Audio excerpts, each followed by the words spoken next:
চিরতরে স্তব্ধ হয়ে গেল এই সুকণ্ঠ।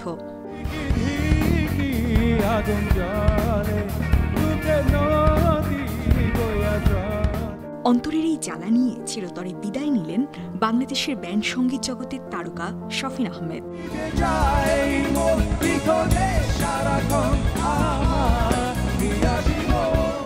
আশি আর ৯০-এর দশকে কিশোর তরুণ শ্রোতাদের মন জয় করা ব্যান্ড মাইলসের প্রতিষ্ঠাতা তিনি। চাঁদ তারা সূর্য নাও তুমি, জ্বালা জ্বালা এই অন্তরে, ফিরিয়ে দাওয়ের মতো এই ব্যান্ডের প্রায় প্রতিটি গানেই মাতোয়ারা ছিল শ্রোতারা।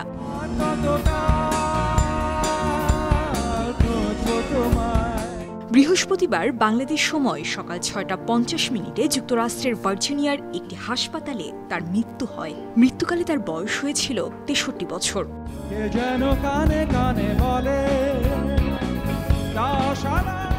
গেল ২০ জুলাই ভার্জিনিয়ায় একটি কনসার্টে গান করার কথা ছিল শফিনের, কিন্তু হার্ট অ্যাটাকের কারণে শো বাতিল হয়। সেদিনই হাসপাতালে ভর্তির পর লাইফ সাপোর্টে নেওয়া হয়।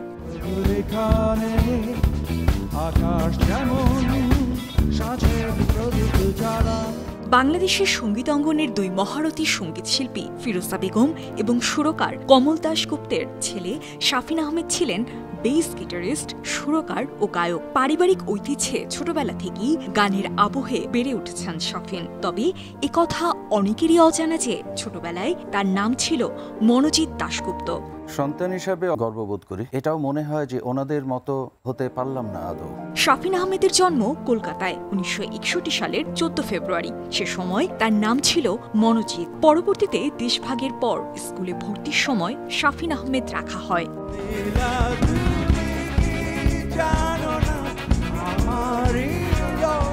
বড় ভাই হামিন আহমেদ সহ ইংল্যান্ডে পড়াশোনাকালীন সময়ে পশ্চিমা সঙ্গীতের সঙ্গে সখ্যতা হয় শফিনের। সে সময় শখের বশেই ১৯৭৯ সালে গড়ে তোলেন ব্যান্ড দল মাইলস। অল্প সময়েই সেই ব্যান্ডটি হয়ে ওঠে তারুণ্যের ক্রেজ।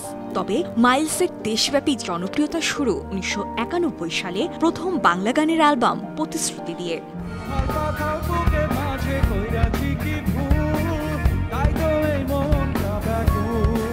২০১০ সালে ব্যক্তিগত কারণ দেখিয়ে মাইলসের সঙ্গে ৩ দশকের পথ চলার সমাপ্তি টানেন শফিন আহমেদ, যার কিছুদিনের মধ্যে নিজস্ব ব্যান্ড দল ভয়েস অব মাইলস করে তুলেছিলেন। তার গাওয়া তুমুল জনপ্রিয় কিছু গানের মধ্যে রয়েছে আজ তোমার জন্মদিন, ফিরে এলে না, হ্যালো ঢাকা, জাতীয় সঙ্গীতের দ্বিতীয় লাইন।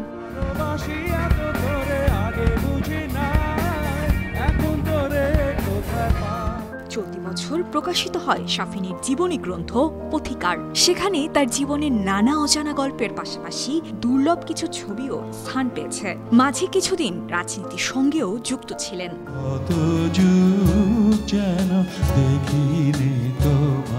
শফিনের মরদেহ আনতে বৃহস্পতিবার রাতেই যুক্তরাষ্ট্রে যাচ্ছেন তার ভাই হামিন আহমেদ। এরপর বাকি আনুষ্ঠানিকতা সম্পন্ন করা হবে। খ্যাতিমানী সঙ্গীত তারকার মৃত্যুতে দেশীয় সঙ্গীতাঙ্গনে নেমে এসেছে শোকের ছায়া।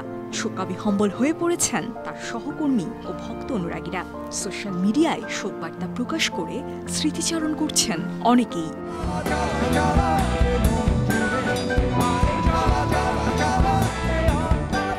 অভিমানী গায়ক শফিন আহমেদ যতই নিজেকে মাইলস থেকে দূরে নিয়ে গেছেন বলে যান না কেন, চিরকাল এদেশের ব্যান্ড প্রেমী শ্রোতা দর্শকের কাছে তিনি মাইলসের শফিন হয়েই সম্মানিত হবেন। বিনোদন ডেস্ক, ৫২ টিভি।